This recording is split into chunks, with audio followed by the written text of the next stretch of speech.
I'll be honest, 2018 kind of sucked, especially for me on a personal level, and normally I would look at gaming to actually kind of escape that, but unfortunately this year also had a lot of drama within gaming, a lot of hate, and exploitative practices from AAA companies were ruining games that I was actually legitimately looking forward to. So instead of focusing on all that, and instead of being disappointed, I decided to go back and play games that I had ended up missing, and thankfully 2018 was a great year for PC ports and remasters and re-releases, and we actually got a lot of really fantastic games that actually made it so that this wasn't a year lacking in great games for me to play, but I got to experience so many games that I hadn't in the past. So while with every single year, not all of these games are exclusive to 2018, in fact, I don't think any of them are, they're great games, and I want to talk about them. Michael here, and this is my top 5 games of 2018 in a list, because it's organized and fashionable. It's really not. It's very unfashionable. It's like scribbles on a piece of paper. It's pretty bad, actually. When people talk about JRPGs, they rarely talk about that period of transition that they went through. The time between when they were actually extremely popular and every single one was basically doing the same exact thing over and over again because people were just gobbling them up. And then the time to where we have the modern time JRPG now, to where every single JRPG has its own unique mechanics and everything is very specific to that franchise. And there was actually some really cool games that kind of got lost within that transitional period, and I unfortunately missed a lot of them. But we got a PC release of one this year, and I was really, really excited to play it. Shooting in at number 5 is Resonance of Fate.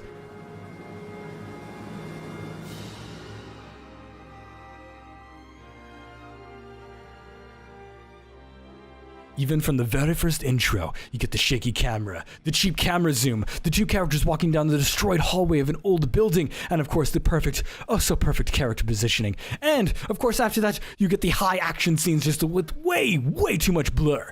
This is nostalgia from grunge reincarnated. Seriously though, as soon as I saw this game's intro, I knew I was gonna absolutely love this game. Resonance of Fate is a perfect example of one of those transition JRPGs, the time to when they wanted to try and be different and unique to try and capture a now niche audience that wasn't getting captured by the same techniques as before. And Resonance of Fate goes out of its way to be different and in a good way. It ends up having this grunge slash machine punk style to it, and it actually plays into every single element of the game. You'll end up seeing the palette of it being gray on gray and think, oh, that's kind of boring, but instead of using it to kind of try and look serious, they use it to look grim. This is an end of the world scenario, and yes, there's some mystery and seriousness going on to that, of course, but the game also has a lot of really cheeky style and very anime in its style, and it actually has, again, so much freaking style. When you're actually playing through the game as well, walking through the towns is pretty standard, but you can end up talking to people, and there's always these slight bits of humor. You're playing as mercenaries and they don't necessarily care about the main plot. They're getting a paycheck and enjoying themselves. And so when you end up talking to characters, that plays through as well. You can end up talking to a character and they'll be like, I'm gonna go out on a date with my boyfriend. And then 2 weeks later you come back and find out it didn't go so well. And the other guy's like, that's men for you. And it's just kind of like this weird cheeky style, and it's very nostalgic for me, which is kind of strange because this is the first time I've ever been playing it. And when it gets into the gameplay is so unique as well. They end up still taking that turn-based system to where you're able to plan out your moves between turns, but when you're actually taking your turn, it's all based on timing and it's all real action. And it actually feels like an action game. You choose where you can run and you end up running with your guns because everything is combat. Again, machine punk. They're not going to give you melee weapons, but you have guns, grenades, Molotovs. And when you're actually doing all this, it's all based on timing, and it's done so incredibly well. And you have 3 different characters you can actually use in different ways, and it has a unique system for all of it. And you can actually make them run between and do cool combo things, and it's just so incredibly satisfying to do. And again, it's very, very serious, but it also has some comical stuff. Like, yes, it is kind of dark and grim, and these guys are trying to kill you, but it'll be like, man, don't shoot me in the back or anything like that. And it'll be like, I've been getting better at it, but, you know, sorry. And it just has this weird kind of charm to it where I just absolutely love it. And the story is really, really enjoyable, and it's really, really well written, especially for that time period. It actually feels like a modern story and a modern RPG, which just shows that they did a really, really good job with it. Honestly, it's a game I heavily regret missing. Resonance of Fate is a fantastic JRPG from that transitional period, and I love that they ended up remastering it and bringing it to PC. It is absolutely fantastic, and everyone who likes JRPGs that are unique should check it out. Just be warned though that it's a bit challenging.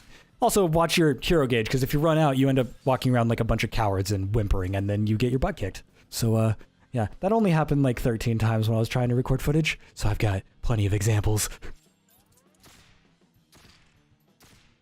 I never know what to do with early access titles. Sometimes I'm like, hey, should I just check them out and then check them out periodically? Should I do multiple reviews? Should I just ignore it until 1.0 release? But I don't really care when it comes down to a 2018 list, because technically I played this forever ago whenever it was in early access, but it ended up being one of my favorite games inside the roguelite genre. And for that reason, it deserves a slot on this list, especially since it came out into 1.0 this year. Infinitely respawning into number 4 is Dead Cells.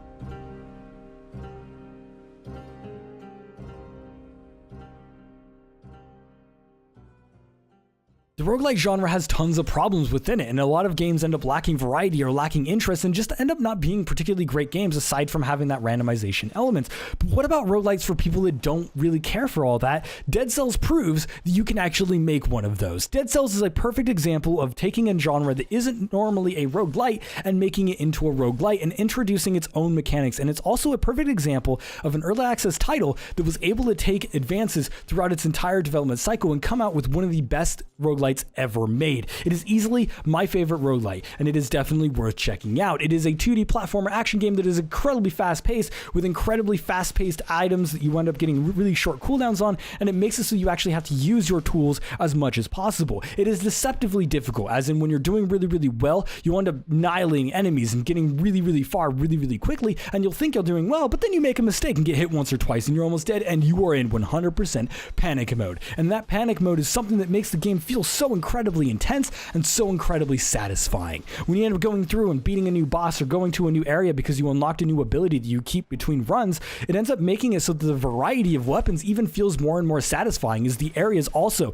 have their own unique mechanics each different time you end up getting to a new place. And so like for the toxic caverns, you'll have the toxic pools, and for another area you might end up having new ladders and things, and it just ends up making the game have a lot of variety that isn't normally seen within a roguelite. And this all goes into the gameplay and the design. The randomization is done incredibly well to where no matter what type of weapon you enjoy using, you can normally find one of that style. So if you want to use a certain build or a different style, you can actually go that route. You're able to respec things, re-roll things constantly, and you're able to kind of mess up your run in any way that you really, really want to. And it ends up being incredibly satisfying, both rewarding for the people who want to explore every single nook and cranny, but also is satisfying for people who want to speed through and do everything absolutely as fast as they possibly can. And it ends up being an incredible experience because of it. It is extremely polished, and it does have some hiccups here and there, but over time, they still have been patching the game, and so it's been getting better and better, and it is definitely a roguelite. If you like 2D challenging platformer games, and you want to actually try a good roguelite, this is one that you need to check out. Just know that you're going to be a cell that's dead on the ground and probably decaying for a few seconds before you respawn. It happens a lot. I remember my days as a child, remembering seeing the new CGI movies and being like, what if games looked like that? What if they did? What would they... Oh my God, the games would look amazing. And, you know, I would have been blown away as a child seeing what we release now, because I was way off on what games would end up looking like in the future. Way, way better quality stuff is out there today. And one of the things that actually made me remember all of that and actually kind of just was a childhood dream come true was finding a remaster for a classic that I used to play as a child quite a bit. Spinning into number 3 is Crash Bandicoot Insane Trilogy.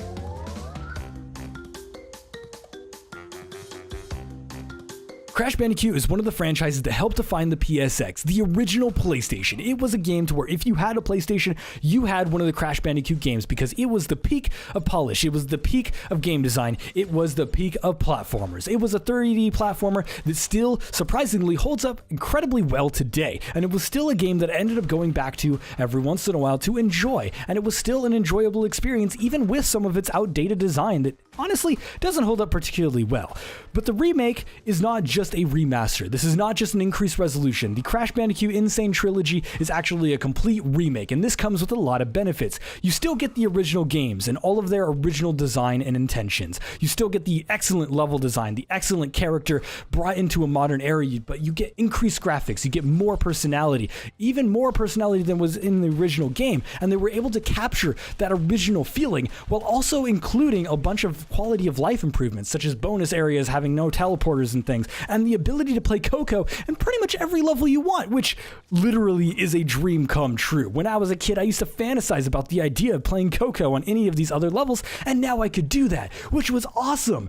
Not only that, but the game has also been modernized, and it feels so much better to play. It runs at a proper frame rate, it runs at a proper resolution, and you're able to have a little bit more weight to the gameplay. Everything from the sound effects to the visuals to the actual character designs themselves have been brought in perfect spirit to Crash Bandicoot, but been brought to a modern era for you to enjoy in this new great experience. It has reset the bar for 3D platformers that honestly have not been getting enough love in recent years. And while yes, some of the design does not particularly hold up, and there are some levels that are definitely a little bit annoying, it's a perfect callback. And if you played the original Crash Bandicoots, you want to get this, but it's not only great for those players, but because of those enhancements and because the game is so much better than the originals, it also is a great experience for new players of the genre, and new players are playing new games today. Crash Bandicoot was a great thing for me as a child. I was able to play it, and I enjoyed it, and it defined an entire few years of my lifespan. And when I actually saw it remastered, it's great to see it being advertised again and be it shown to a new generation. It is absolutely fantastic in the way it's delivered, and if you played the original Crash Bandicoot and you haven't already bought it in nostalgia, you're freaking insane! Seriously though, if you like platformers, you need to try this one. And being a niche gamer, I get to play a lot of franchises that most people don't really ever hear of, and it's not necessarily something that I would necessarily recommend to other people. But this is a game that I never expected to actually see in the mainstream media, and once I ended up hearing that, I was very skeptical about the game itself. I was wondering, did they end up kind of botching it over and making it too simple for new players? And the answer was actually no, and this is a great game, and it's obviously one of my favorite games to ever be released, and it is a game that is actually bringing a niche genre into the mainstream, and it's incredible to see. Trapped into number 2 is Monster Hunter World.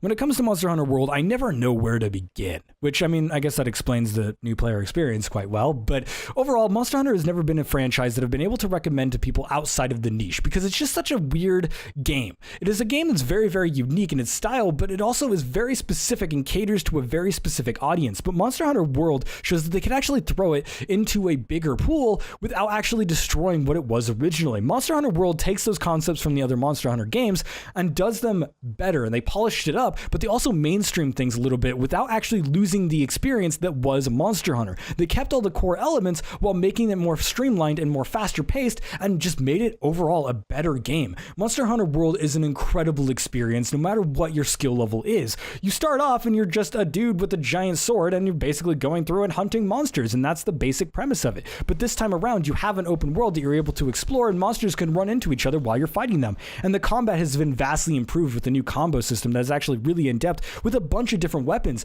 and the combat is actually very meaningful. You have to have meaning behind your swings, and you have to actually be quite tactical about it, and this also includes using the environment to your advantage. If you want to go and try and lure monsters into a trap, you got to try and, sneak around, and you got to learn your environment. Or maybe you actually just want to try and figure out a secret spot and drop some rocks on top of a giant monster, just hopefully without knocking yourself out as well. And there's a lot of new dangers and kind of difficulty levels as well when it comes into this, and that main storyline that isn't particularly interesting ends up playing as a really, really long tutorial. You'll play through and you'll get to these monsters and be like, oh man, he's kicking my butt every single time, but when you finally take it down, you feel all this gratification just to learn that there's another one just around the corner who's gonna kick your butt and be your next challenge. And once you end up finishing that first 30-hour campaign, you're like, yes, so successful. Then you get into the real meat of the game. Congratulations, you've finished the tutorial. This is an incredibly challenging game, but it can be enjoyable by all skill levels. If you like Monster Hunter and you like boss fighting games, Monster Hunter is a game that you have to check out. Monster Hunter World is absolutely fantastic, and it is the best Monster Hunter game by a freaking long shot. All the other Monster Hunter games pale in comparison to how incredible this game is, both in polish, presentation, and in gameplay. It is an absolutely incredible experience that just is incredibly rewarding when you finally get through the challenges that you are approached. Do keep in mind though, you will get a little bit frustrated, and if you make a mistake, you'll be carted back to your camp quite quickly.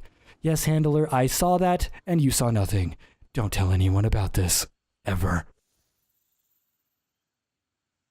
In 2018, I did end up looking at a lot of rhythm games, and I ended up finding a lot that I just wasn't particularly interested in. And I saw a lot of really bad business models where they were super expensive or pay to play for each song. Like, ugh, pay to play a song, ugh, just gross. And I don't do that. But I ended up finding one that actually had a really fair business model, and I really, really enjoyed it because of that. And it was actually the reason why I even gave it a shot in the first place. And what it ended up being was my favorite rhythm game of all time, and it is freaking incredible and definitely deserves a slot.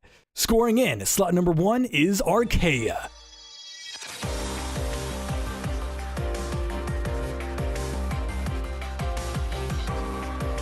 To put it simply, Archaea is incredible. The first thing that ended up catching my eye was the art style. It's very pretty and makes it really nice to look at. And the next thing I noticed was the UI. And it's very fun to just kind of go around, and it's very responsive. And when I was playing the game, it felt really responsive as well. And the song selection was actually really good too. While that's going to be subjective based on who you are and what type of music you like, I found that I really, really enjoyed it. And none of the songs were really boring in any sort of fashion.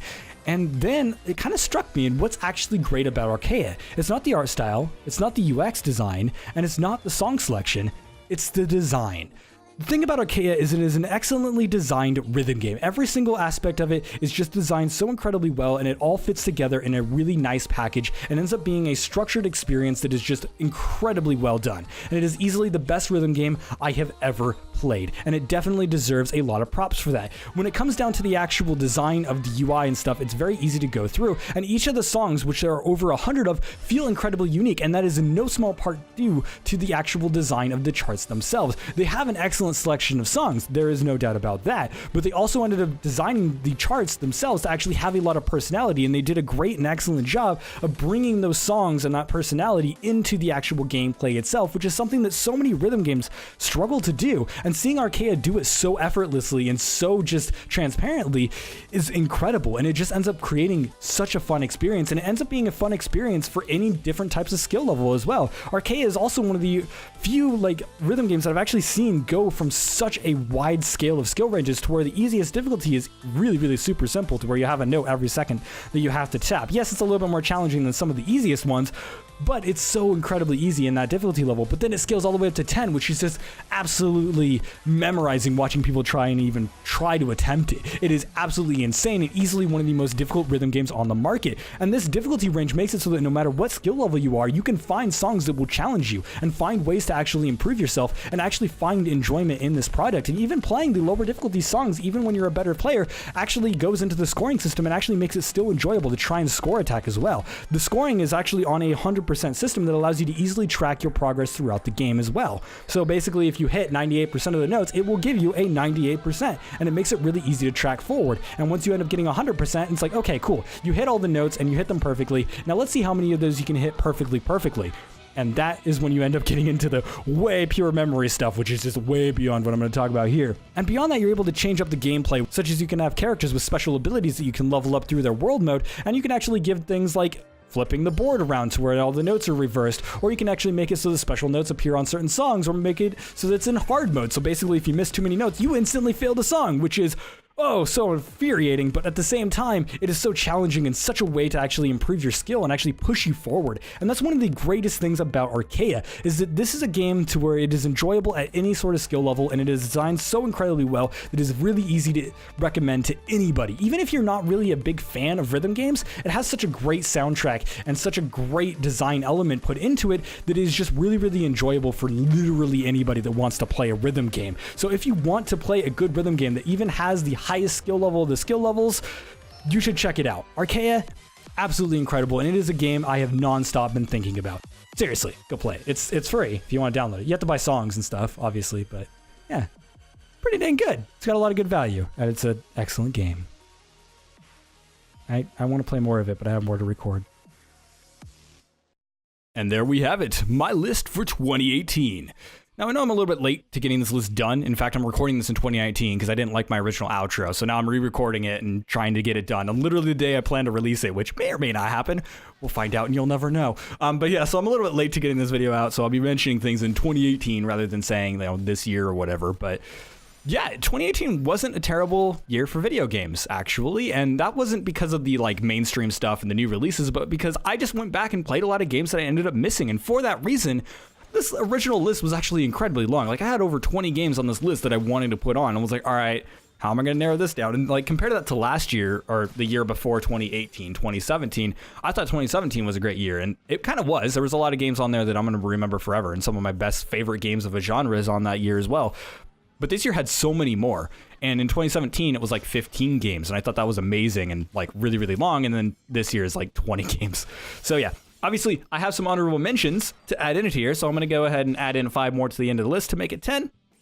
Sunset Overdrive, I ended up playing this one really, really late, so it actually wasn't a contender, but I'm enjoying the living hell out of it right now, and I've been playing it. It doesn't have a lot of lasting appeal, but it's basically a fast-paced third-person shooter to where it has like platformer elements and stuff like that. And it's kind of open-worldish, but it's like the classic open world. If you remember the old Tony Hawk games that were open world, it kind of reminds me of that sort of design to where everything is kind of structured in their own little sections, and it's got mission structures, but it's like not overbearing and everything feels like it has a purpose, which is really, really nice. So then Senran Kagura Peach Beach Splash, that was my life for 2 months. It's a kind of fun take on a third-person competitive shooter. So instead of running around with guns, you're running around with squirt guns and just squirting anime girls in the face. So it's actually pretty dang fun. Shining Resonance Refrain was a JRPG from Sega that finally released in English. It's the first Shining game to release in English in 10 years. So that's actually a pretty big deal. It's not that bad. It's pretty anime. It has like some dating sim elements that people may not be a fan of, but it's actually pretty good and it's really well polished. It originally released back on the PS3 and stuff like that, so this is an HD re-release or whatever, but still, came out this year actually.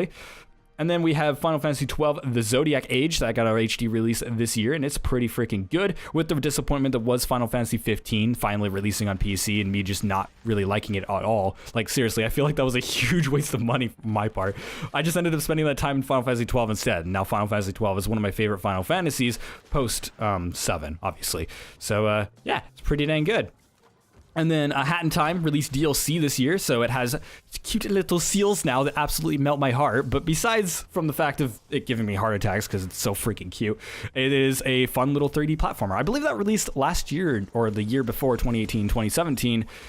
God, that was a weird way to say that. It released in 2017, but I don't remember putting it on my list for 2017, and I don't know why. I don't know if it was on my honorable mentions. I could have gone back and checked, but yeah, it's an excellent 3D platformer and stuff like that. I'm pretty sure it was on my contenders list. I don't know if I honorable mentioned it or not, but it released new DLC this year, and I ended up playing it all throughout 2018, just kind of constantly going back to it and having a lot of fun with it. So yeah, that's another good game to go back to. And obviously, all the games that were on this list, I have videos from, except for Sunset Overdrive. I haven't finished my video on that one yet, but I will have a video on it eventually. But yeah, so you can end up looking up videos. So any of the things on my original list, such as number 1, Archaea, I have a review of it. Number 2, Monster Hunter World, PC overview. Number 3, Crash Bandicoot Insane Trilogy, I have another PC overview. So if you're interested in the PC ports of those, because they originally released on console, which is why I didn't rush for a review on them.